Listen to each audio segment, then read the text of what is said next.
na-receive mo is not what you're expecting, right? Nag-expect ka ng diamond-studded na ring, nakuha mo rin diamond, 13 pa, pero baraha. So what do you expect, di ba? I mean, ano magagawa mo kung yung in-expect mo hindi dumating, di ba? And that's the reason why we're having this series. Because here's a bunch of people back then, we're talking about 2,700 years ago, these people were distanced from God. They used to be very close to God. Talagang every decision, nag-aas sila kay God for wisdom, but now, nag-aas na sila ng wisdom from another forms, mediums, spiritists, so they were distanced from God. They're all distressed. You know why? Because the enemy is marching. Nabalitaan na nila that the Assyrians are going to invade them. So gagawing sex slaves yung mga anak nilang dalaga, gagawing slave yung mga anak nilang lalaki, papatayin yung mga so just the thought, it's a matter of time, they're gonna die and they're headed to utter destruction. They're doomed. But then out of the blue, God gave this wonderful promise to them that I'm gonna send a mighty warrior, a wonderful counselor, a mighty God. He's gonna send an everlasting Father. And for the past 2 weeks, we've been talking about that gift found in Isaiah chapter 9. Sinabi rito, nevertheless, there will be no more gloom. You're now in a gloomy situation. You're now in distress. But nevertheless, there will be no more gloom. Verse 2, the people walking in darkness have seen a great light. And those living in the land of shadow of death, a light has dawned. Listen up, if you're here today, yung buhay niyo parang pelikula. Alam niyo yung pelikula na madilim yung scene? Di ba? Minsan, pag napanood mo kayo ng Batman movie, parang lagi madilim, di ba? Parang wala bang lighting dito. Pero yung buhay mo parang telenovela. It's all about darkness and gloomy days. Namatay si ganon, iniwanan ni ganon, yung anak na rebellious, nabuntis na maaga, walang pera lagi, paikot-ikot. If you're living a life in total darkness, this is a hope for you. This has been a hope for me. I was once that way, but God shined His light towards my direction. And when I accepted Him, talagang wala nang balikan. And some of you here need to hear this. A child has already been born, tayo dito ngayon, 2,000 years after, but during those times, for to us a child is born, because this is 700 years before the birth of Christ, to us a son is given. A child is born, meaning to say, in full humanity. But again, the verse says, to us a son is given, talking about this deity, this is very important, na si God, naging tao siya. But hindi lang siya tao, He's a God. He's God Himself, na naging tao, talk about His humanity rather, and deity. And look up here, and the government shall be upon His shoulder. He's gonna lead. He's gonna be a mighty leader. They used to have kings na bad, may good, may bad, may good. Pero sa northern part, puro bad, bad, bad, bad, bad, bad. May isang maliit na medyo mabait, pero bad, bad, bad ulit na king. And they're so fed up with a lot of leaders na talagang dinadala sila sa kawalan.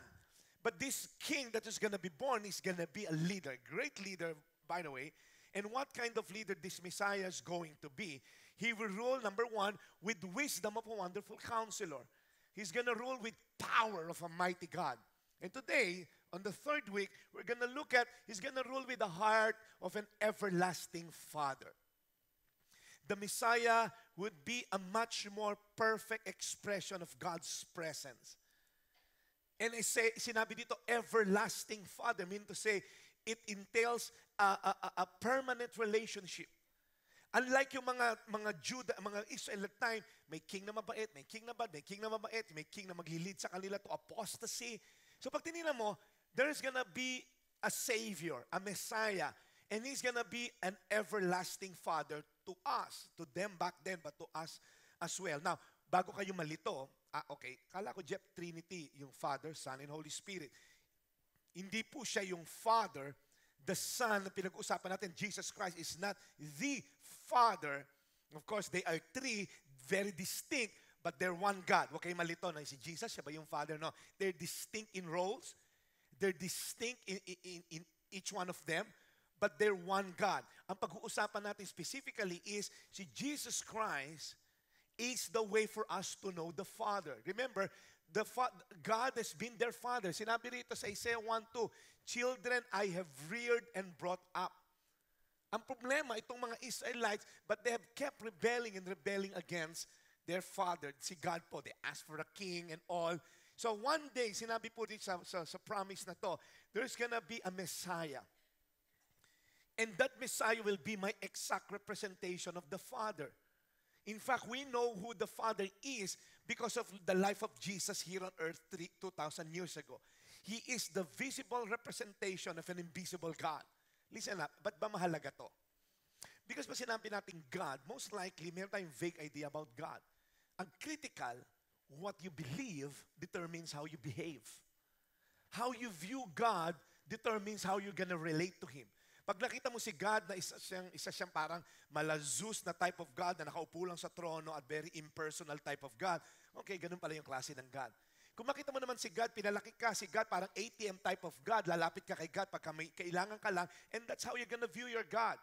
So they have this vague idea, ano ba itsura ng Father, nung God and all. So ang ginawa, He sent His Son so that we may know the Father.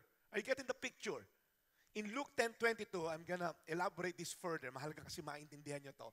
Sabi doon, all things have been committed to me, Jesus speaking, by my Father. No one knows who the Son is except the Father. And conversely, no one knows also the Father is except the Son. So now, kasi sila magkasama sa heaven, these people have no idea of the Father. Akala lang nila yung Father, masungit, na tatay, na maraming batas, blah, blah, blah. No. He is a loving Father. And Jesus, through His life, through His teachings, through His parables, in-exemplified niya yung tatay. And not only that, and those to whom the Son chooses to reveal Himself. We can actually know the Father in heaven through Jesus Christ. In fact, that's one question ni Philip. How can we know the Father? Sabi ni Philip, when si Jesus was having his farewell speech, sabi ni Jesus sa 14:9, don't you know me, Philip? After I've been among you such a long time, anyone who's seen me has seen the Father. So through His life, through His examples, through Jesus' teaching, we can actually have a glimpse of this everlasting Father. And that's what we're going to talk about today. Because back then, kings just come and go, good king, bad king, because they're the father of the specific nation. But then walang kwentang tatay yung mga kings nila. In fact, nililid sila to worshiping other gods. Those kings led them to compromises after compromises. Now, one day, sabi, I'm gonna send a Messiah. And He's gonna be your everlasting Father. How many of you here meron ka mga memories of your father? Come on.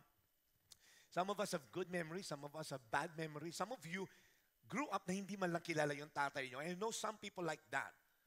And okay lang yun because there's a promise in the Bible. It's such a powerful promise for the fatherless. And later we're going to talk about that. Pero pag naisip mo yung father, a father is someone that the protector of his people, of his family. Ang problema, which is one of the greatest problem po sa Pilipinas na rin ngayon, and of course, the States, it's just always been epidemic sa kanila in terms of mga nagiging result ng fatherlessness. In fact, according to National Center for Fathering, more than 24 million children live in a home without the physical presence of a father. Millions more have dads who are physically present, nando naman, but emotionally absent and detached. If it were classified as a disease, fatherlessness would be an epidemic worthy of attention as a national emergency. Wow. And some of you can relate to this. Some of you hanggang ngayon sinisisi mo yung absentee father mo. Kaya ako naging ganito eh. Kaya ako naging homosexual dahil absentee father. Kaya ako nabuntis na maaga. Kaya ako naging addict. Listen up. The Bible commanded us to honor our parents. Okay? And later on, there's a promise given to those of you na feeling nyo, my father was never there. He's always absent. He's always blah, blah, blah. No. I have a powerful message for you today. Are you aware that 63% of youth suicides are from fatherless homes? According to U.S. Department of Health and Census. That's why we cannot over-exaggerate the need and the value of a father in the homes. A father taking care of their families. But then again, if you're here today, single mom, if you're here today, you're a widow, listen up. I have a message for you. If you're here today, your father is present, pero clueless kung paano magpatakbo ng pamilya. If you're a father yourself na nandito ngayon, we have a powerful message for you today. Because the characteristic of this Father who is to come during those times na binabigay promise, He's a compassionate Father. He loves us to the point that He corrects us. And also, not only He's compassionate, He corrects us, He's also a covenant keeper type of Father. He is true to His promises. So yan po yung tatlong karakteristik na pag-uusapan natin ngayon. Pag sinabi mong compassionate, what comes to mind? Compassionate, it's a sympathetic pity or concern for the suffering or misfortune of other people. Parang the word compassion, to suffer with. Yun yung Latin term. Nakikita mo yung paghihirap, o I feel you. And the word compassionate, pag-uusapan natin, ito yung para talagang nararamdaman ko yung nararamdaman mo.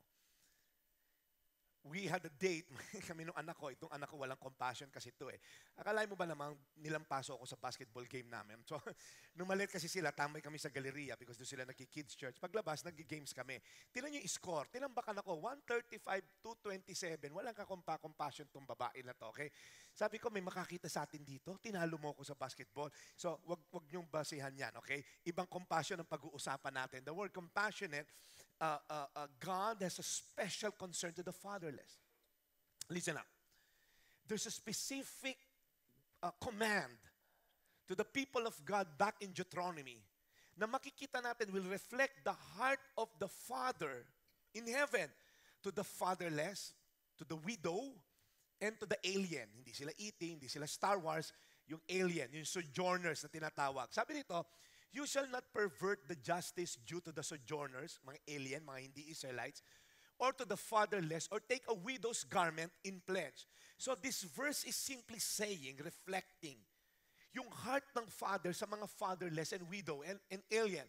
Sabi doon, pag nagsanla sila, yung cloak ang sinanla, huwag yung tanggapin. Pautangin nyo, pero wag mong kunin in pledge yung cloak nila kasi malamig sa gabi, wala silang protection. So a father is concerned in protecting his family. And not only that, in verse 19, kasunod lang na verse niya, 2 verses down the road, when you reap your harvest in your field and forget a sheaf in the field. So, pagka daw, marami pang verses na kasunod dyan that talks about the same thing. Pag nag-harvest sila ng olives, pag nag-harvest sila ng grapes, pag nag-harvest sila ng rice and all, sabi dito, you shall not go back to get it. Kasi pag nag-harvest sila, harvest, oops, may isa pang grape. Huwag mo na raw balikan. Huwag mong simutin, okay? Do not go back to get it. It shall be for the sojourner, fatherless, and widow, that the Lord your God may bless you in the works of your hand. So there was a special promise as well to those who take care of the widow, to take care of the fatherless, who take care of the aliens. They talk about provision. So, tingnan nyo to, okay? Huwag mo nang balikan. It's just simply displaying that the heart of the Father to the fatherless, to the widow, to the sojourners. He has a special concern. He is compassionate.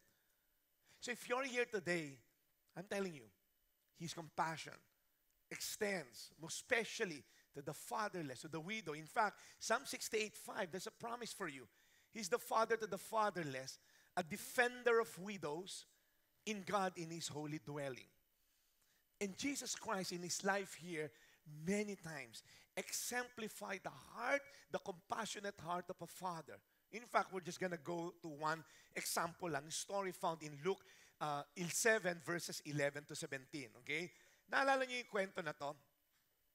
Galing siya sa isang victorious event, marami siyang pinagaling, and they're just rejoicing. So parang may mga tamburin pa siguro. Just picture everyone talagang elated and all. And then papasok sila sa isang town, may nakasalubong sila sa isang town na isang ililibing. Okay? Just to show you the heart of Jesus Christ sa mga fatherless and widow. Sabi dito, as he drew, si Jesus Christ and the rest of his gang, as he drew near to the gate of the town, behold, a man who had died was being carried out, the only son of his mother, and she was a widow. Alam niyo yung widow, ano? Alam niyo yung door? Window yon. Iba to, okay? Yung widow, yung babaeng namatayan ng asawa, balo, okay? Pag tinignan niyo yung story, si Luke talaga is amazing writer. Si Luke, medyo may pagkachismoso to. Ano yung kinamatay niya? O, siguro, diabetes. Okay? Ano, pag ilan siyang anak? Hindi, only son lang yan. Okay? Eh, yung nanay niya, ano kwento niya? Widow yan. Now, hindi tayo maka-relate sa kwento ngayon. But let me just elaborate kung ano yung nangyayari dito. Pag widow ka back then in that culture na scarce ang food, na women are second-class citizen, pag widow ka at wala kang anak na lalaki, you're as good as dead. Walang mag-aalaga sa'yo. In fact, in the book of Acts, yun yung mga inaalagaan nila, mga widows. So, tingnan nyo to, the only son ng isang widow namatay. So si Jesus was standing there, this woman is without protection and without provision. It's just a matter of time, she's gonna die. Because her only hope, her only son, namatay pa. Now, look at what Jesus did. This is very important. And when the Lord saw her, listen up, the Lord sees whatever you're going through right now. He sees you. Alam niya yung pinagdadaanan mo because we've learned from 2 weeks ago, He's been there.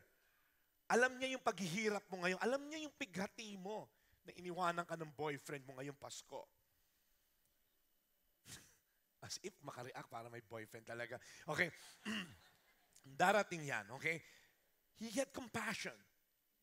Sabi rito, when he saw her, he had compassion on her and said to her, do not weep. Do not weep. Wow. Parang, yung mga tao, ang bihira naman to, sino ba tong Jesus na to? Ba't ayaw mong paiyakin yung nanay? Yun na lang yung huling karapatan niya bilang ina, umiyak. Saka Jesus, pagkalibing niya, dedo na tong nanay niya. Ano bang do not weep? And then here's the thing that Jesus did. Then he came up and touched the bier. Alam niyo po yung beer, whatever you wanna call it, yung kabaong. Again, hindi tayo makarelate dahil hindi tayo Jew. Mga ano lang tayo mango juice lang kayo rito o apple juice. Pag Jew ka, humawak ka sa anything na may dead, you will be considered defiled or unclean. You'll be separated, may mga seremonya, isang katutak na gagawin. But Jesus is willing to defile himself. Hinawakan niya yung kabaong just to show, I'm with you. Just to show, I'm willing to defile myself to join you. But then Jesus, a master of miracle, and then the bearer stood still. Imagine niyo to. Imagine with me for a moment. May patay kang hawak. And then sinabi ni Jesus, di ba? Young man, I say to you, arise. Dan, dan, dan, dan, dan, dan, dan, dan, dan. Parang, woo! Ano sabi ng Jesus na to? Young man, I say to you, arise.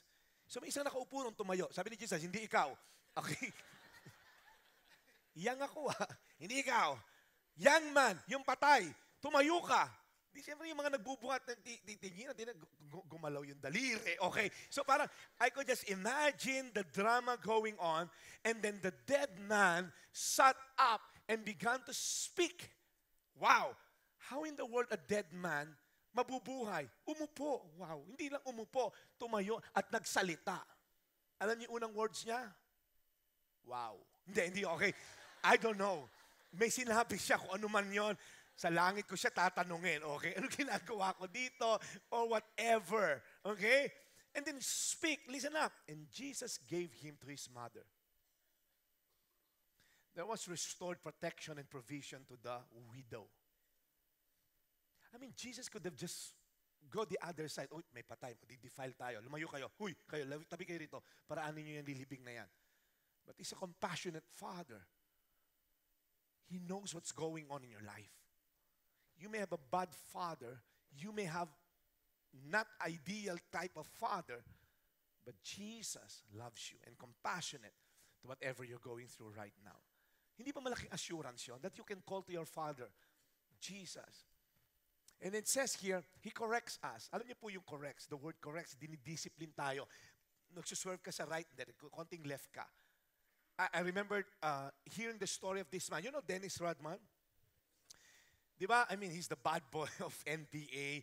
On and off the court, talagang daming ginagawang kalokohan na itong tinan mo, laging inaawat ng mga ka-teammate niya dahil nakipagsapakan kay Alonzo Mourning, yung mga referee, dead man na, may earphone na pagka minumuran, sinisigawan niya, ang barkada pa niya, si Kim Il-jung, okay? Ano pa naman nangahanapin mo sa tao na to, di ba? But then again, pag tinignan mo siya, he received this Hall of Famer award noong 2011. Sabi niya, and it's a bit emotional noong 2011. Sabi niya, choking up, sabi rito, sinabi ni Rodman, his regret was not being a better father. He was never corrected because his father, sabi rito, is absent. And he praised his coaches being a father to him after his own father left when he was a child. And tignan mo yung produkto, it's just a vicious cycle. He was never a good father to his children as well. That's why, pag wala nagko-correct sa buhay natin, kabahan ka na. If you're not accepting correction anymore, matakot ka na.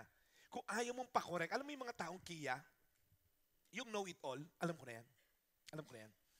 Yung parang, ikaw na rito. Alam mo yun, lagi naka-jacket yan dahil binigyan ni Willie Rebillame ng jacket. Alam na niya lahat, okay? Ikaw na. When you start acting as if hindi mo na kailangan makorek, that's you're headed for destruction. We all need correction. I need correction. I'm being corrected. Ako pinakamaraming correction dito natatanggap. Sa mga kapwa ko, Pastor Jeff. Yes, boss. Okay? In Hebrews 12:5-6, my son, do not make light of the Lord's discipline and do not lose heart when He rebukes you. Why? Because the Lord disciplines those He loves. Matakot kapag hindi ka din disiplina ni Lord, hindi ka niya mahal. Listen up, I don't discipline my neighbor's children. Hindi ako yung tipong, pupunta ako sa kapitbahay, halika tatlo, huy, ikaw tayo tatlo, halika. Ako hindi niyo ako tatay, pero tumino kayo. Pwede bang ganun? Parang, sino ka? Di ba? Hindi mo nagpapatuition sa amin. I discipline my own children, but never my neighbor's children. You see, there was a story in the Bible, on and on and on again, Jesus is correcting His disciples. Many times, di ba, remember, they entered into this town and then tinurn down sila ng mga tao ron. Si Peter, ang yabang, Jesus, patawag natin yung mga angel. Pasunog natin lahat sa mga angel mo yan. Sabi, Jesus, ang mira na ito, hindi nyo alam na sabi nyo. So one time, yung nanay nila dyan, sabi, Jesus, pagka naging king ka, yung anak ko sa kaliwa, yung anak kong isa sa kanan, ha? Wow, sa harap at likod, gusto mo pa? Okay? And this is Jesus share the story about leadership. About, kung gusto mo maging leader, be a servant. Okay, kinukorek sila every now and then ni Jesus. Pag nag-veer tayo to the right, konting left, konting left. Pag nasa left ka, konting right. Because here is my straight path. But isang notable lang na correction ni Jesus, and I can go on and on about Jesus correcting His disciple, is found in John chapter 21, verse 15-19. Remember Peter? Si Peter kasi just speaks what's in his mind. Medyo may kayabangan to si Peter. Yan, sabi ni Peter, yung towards the end of Jesus' life, nung i-arrest na siya, sabi niya, Jesus, Pedros, willing to die for you. Sabi ni Jesus, alam mo Peter, before tumilaok yung manok, tatablahin mo ako 3 times. Never. Papatayin ko lahat ng manok na yan para hindi na tumilaok. I mean, ganun katindi to si Peter. Antindi na to si Peter. Yung buhay ko, bigay ko sa'yo. Maasa ka. Gusto ko, happy ka, Jesus. And a preschool girl, inaccuse siya, hey, you're with that man. Pinagmumura niya, he cast down curses. Hindi ko nga kilala yan. Ano pangalan niya? Ano pangalan niya? Dininay 3 times. Wow. And sabi niya, he defend. And then, here's what happened. When Jesus was resurrected from the dead, hinanap niya si Peter, nag-breakfast sila, and then he corrects Peter 3 times. Peter, do you love me? Yeah, Lord, I love you. Feed my lamb. Peter, do you love me? 3 beses, inulit. Nabatip na nga si Peter. Okay, inuulit. Kasi 3 beses yan dininay, 3 beses kitang tatanungin ngayon. So that, here's the purpose. But kailangan tayo i-correct ni Lord. Our Father disciplined us for a while as they thought best, but God disciplines us for our good. Purpose statement. Why? That we may share in His holiness. The only way kaya gusto ni Lord umayos ang buhay mo, iwanan mo yung kabit mo, para makasama ka niya sa holiness niya. The reason why gusto ka ni God i-correct niya sa unforgiveness mo, gusto ka niyang makasama sa holiness niya. The reason why gusto ka niyang humawak ng pera, ng tama, at hindi mag-squander ng wealth dahil na-commit 13-month mo, because gusto ka niyang makasama in His holiness, how to live right. He wants you always in the center of His will. Kaya when you're reading the Bible, kambira, hindi ko ginagawa itong mga to. He's correcting you. When your leader speaks to you, bro, parang mali yata yung pag-treat mo doon. He's correcting you. I know it's hard. I have cases na talaga ang hirap i-correct kasi through 30 taon mo ng ugali yan eh. Mako-correct ng isang bagsak lang. It might not be an overnight thing, but have the initiative, Lord, tulungan mo naman ako. Ayoko talaga mag-forgive, Lord. Baka pwedeng 2 gives lang, Lord, pero yung 4 gives, mahirap, Lord. So that we will share in His holiness. The only reason God wants to correct you, so that you may share in His holiness. Kaya yung mga nandito, alam nyo, as a pastor, nakakatawa because after your preaching, Pastor, tinamaan ako doon. Pastor, kung tinamo yung likod ko, dami kong tama doon sa mga preaching mo. Tapos paglabas doon sa pintuan na yun, balik ka naman sa buhay niya, luloko ako ng mokong na to. Yung parang, kitang-kita ko kayo eh. Yung iba, iiyak. Paglabas doon, tawagan na yung ano, sa tayo ngayon? Nadala ng emosyon. You know what repentance is? Repentance is an acknowledgement that you have sinned against a holy God. It's a heartfelt sorrow for sin, a renouncing of it, and a complete commitment not to do it again. It's a threefold thing. A sincere commitment not to do it again. You're asking God for grace. So pag kinorek ka, huwag mo nang balikan. Mabalikan mo man, okay lang, pero Lord, hindi na ako babalik doon ulit. Sorry, I failed again. Nagbasa na naman ako ng pornographic site na to. Lord, naklik ko na naman yung yes. Lord, last na to. Ibato mo yung computer mo. May office ako dyan, dumibato. But just be open for correction. Because the moment you stop yourself being corrected, that's the end of you. So here's a father who's compassionate. Here's a father who corrects us. And lastly, as we end, here's a father who's a covenant keeper type of father. Have you ever been promised by someone and then hindi natuloy? Yung lagi ko sinasabi, pinangako na, gusto mo panto pa rin. Wow, over ka naman. Okay na pangakuan ka. Or, have you ever been promised, tapos yung binigay sa'yo, hindi yun yung na-expect mo. Katulad kanina, like, I remember si Mang Delphine kasi, yumaman si Junjun naging big time sa Saudi, nagpunta ng Dubai. Sabi niya, Dad, ano ba gusto mo ngayong Pasko? Wala naman anak, hindi naman na ako mapili sa edad ko na to. Sige na, Dad, sige na. Sige, kung talagang gusto, mabibigyan kita ng hint, anak. Ibili mo na lang ako nung, alam mo yun, yung pag in-step mo yung paa mo, if you put your foot on it, pumapalo siya ng 120 in 2.9 seconds.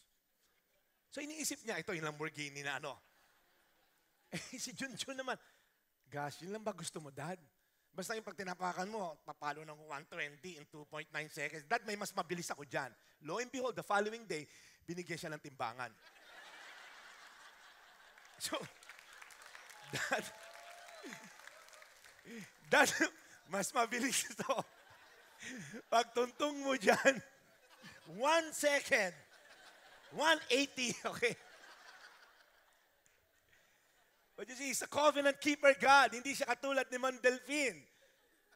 This Jesus Christ, who we're gonna claim, is an everlasting Father. We learned that from last week, that He's faithful to all His promises. Listen up, in Deuteronomy 4:31, it says, "For the Lord your God is a compassionate God. He will not fail you, nor destroy you." Sino gusto ng ganitong klaseng God? He'll not fail you. Your boyfriend may have failed you. Your earthly father may have failed you. Your mom may have failed you. But this Father, this God, is a compassionate God. He will never fail you. He will never destroy you, nor forget the covenant with your fathers which He swore to you. Wow. That's the type of God we have. That's the type of Father we have. Hindi siya nanlalaglag sa ere. Hindi siya para si Junjun na slow makagets. Hello, kotse yun, anak, timbangan, wow. Hindi siya slow. He is a compassionate God. And looking back at Jesus' commitment to the very purpose why He's here on earth. It was challenged, by the way. Remember the story in the Garden of Gethsemane? Nandun siya sa Garden of Gethsemane, He was in deep agony. There was severe anxiety. That's the reason why na-experience niya tinatawag na hemorrhagitis. He was crying, and according to science, yung lumuha ng dugo, it's a very rare medical circumstance po, wherein pagka meron deep anxiety, deep parang agony, yung pong ating tear gland nagbe-break. Kaya naging dugo yung niluha niya. That's medically speaking. Because he was in deep agony, sabi nga ni Jesus, to the point of death. Because he know may covenant siya sa humanity. He's gonna save human being from their sin. And that covenant was given way back in Genesis 3:15. Remember? The first time the gospel was preached in Genesis 3:15, but now, he's now in the parang culmination. Alam niyo ba yung agony na dinadaanan ni Jesus? The thought of being away from the Father. The thought na yung cup of wrath na ang tagal. Alam niyo ito, no? Pag nagkasala ang tao, there's this wrath that God has a portion to. Pag nambabae ka, yung wrath ni God, nagpupuyos siya. Ang ginawa ni God, He is compassionate, not wanting anyone to perish. We need held niya sa isang cup, in a picture of a cup. Kaya ano sinabi ni Jesus, sabi niya sa verse 42 ng Luke 22, Father, if you're willing to take this cup, ano ba yung cup na yon? The full wrath of God, yung galit niya, yung nagpupuyos niyang galit, ibubuhos niya dapat sa atin, we're all headed to hell. Si Adam at si Eve, dapat nung kinain nila yung fruit na yon, dapat automatic, immediately, surely they should have gone to hell. But God loves us so much. Ayaw niya tayo mag-perish. We need hold niya yung wrath niya. And spiritually speaking, it's in a cup that's gonna be poured to Jesus Christ. That's why he's in deep agony, because he's the one who's gonna drink that cup. Yun yung cup na pinag-uusapan natin dito. Kasi iba sa inyo, nagbabasa, take this cup. Ano bang cup yun? Ba't di nila ibigay ni Jesus? No, that cup is the cup of wrath of God. But thanks be to God, this Jesus Christ is true to His promises, is true to His covenant, yet not my will, but yours be done. It's what happened at the cross. When He said, it is finished, it's done. Because He has kept His other end of the covenant. I'm gonna die for these people. No one took his life. Hello, pinatay siya ng mga Romans. Hindi siya parang wala nagawa si Jesus. Pinatay siya. No. No one takes his life according to him. I gave it away. He chose to die for you and me. Why?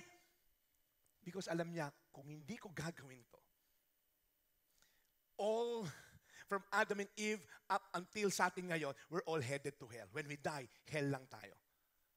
And that's what I want you to understand. That this loving Father loves you to the point He is willing to offer His life.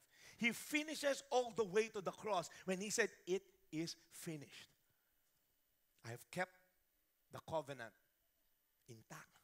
And I have accomplished it. Yun yung gusto ko maintindihan nyo ngayon dito.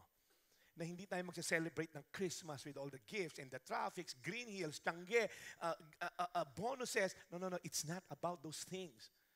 Si Jesus Christ was so simple nung pinanganak, kabaliktaran yung mga celebration natin ngayon. Mas may mga batang kilala pa si Santa Claus more than kay Jesus. Hello. It's all about the birth of Jesus Christ that started the ball rolling on His way to the cross. And He died there and rose again on the third day, so that the covenant will be accomplished. That one day, we're going to be with Him throughout eternity. Let's all stand on our feet today as we end. You see, if you're here this morning and sinasabi mo, Jeff, how I wish I have that kind of father, compassionate one, who corrects me, or true to His promises, pero wala eh. Well, there's a promise, as I've told you, He's the father to the fatherless. So what we're going to do here today, if you're here and you want to repent, some of you here, you hindi ka naging magaling na ama sa anak mo, and that's good. Wala namang perfect. And some of you here, you're longing for a father figure, hindi mo makita, please join a small group. Being part of a victory group, kaya we've been campaigning it week in and week out. Join a small group because that's where you can find a spiritual mentor, spiritual father. Kung sablay yung tatay mo, in a small group setting, you can find a mentor. Someone who will walk you through this journey, spiritual journey. That's why today we're going to pray. If you're here today and you've never been a good father, never been a good, some of you mother, if you're a single mom, let me tell you something, there's hope. Let's ask God for wisdom. We're going to pray now. Bow down your heads. Una muna, yung mga tatay, raise your hand if you're a father here. I'm going to pray for you. Including myself. Lord, we thank you. Yung mga nasa function hall, Lord, we thank you for just the message today. That apart from your grace, we cannot do it, Lord God. Thank you because you have exemplified what a great father is. That He's a compassionate father. He corrects. Hindi siya nag-i-spoil. He corrects so that makasama ka namin, Lord, throughout eternity. And also, Lord, a father is someone who is true to His words. Father, I pray sa mga nagtataas ng kamay ng mga tatay ngayon, would just empower them, Lord God. May mga tatay dito na inisip nila, mali, nakabuntis lang ako, kaya ako naging tatay. God will give you the grace. God will give you the strength. God will give you the wisdom to raise the child according to the way he should go so that he will not depart from it. So Lord, kami mga tatay dito, give us the grace today to be the right and the godly father to our children. In Jesus' name. Amen. Baba niyo po. Last thing. In John chapter 1 verse 12. I'm going to be speaking to a specific group of people here. It says here, yet to all who did receive Jesus Christ, receive Him, to those who believed in His name, listen up, He gave the right. He gave the right. You cannot earn it. It's given. Two things is required, receive and believe. Everybody say, receive and believe. When you receive Christ, when you believe in Him, you will have the right to become sons and daughters of the living God. That's why if you're here today, listen up. Maybe it's your first time. I don't know. Maybe you've been here for the longest time. Pero yung buhay mo, yung parang hype na hype ka pag nandito. Paglabas mo, you cannot fight sin. It's as if you're always clueless or you're always parang walang direction yung buhay mo. Let me tell you something. It all starts by having a relationship with this Father in heaven. It all starts by having a personal relationship with Him. Of course, you know God. Sino ba naman hindi nakilala kay God? We're born and raised Catholics, most of us here. But how among you here, you know Him personally? Na pwede mo siyang tawagan pag kailangan mo. Yes, we all know Pinoy, but how many of you here, you have this number on your contacts? Maybe few here. So if you know God, do you know Him personally? The key, receive and believe. Receive and believe. Bow down your heads. If you're here today, function hall, balcony, and here the main hall. If you're here today, you want to receive and start believing in this Christ, could you just raise your hand and start a relationship with Him? Yes. So balcony. Anybody else? Last call. You want to receive Him as your Lord. And stop playing. I'm not asking you to change religion. Hello. I'm asking you for a relationship. So function hall, for those of you raising your hand, to the rest of you here, repeat these words after me. Lord Jesus, I receive you as my Lord and Savior. I believe you died on the cross and rose again on the third day so that I can be saved.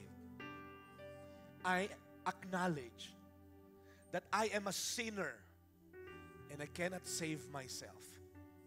But starting today, I'm giving my life to you. Be my Lord and Savior. Be my Father. And please, Lord, give me the right to become your son or your daughter. Starting today, teach me your ways. Correct me. And I embrace your covenant that eventually we will be together throughout eternity. This I pray in Jesus' name. Amen.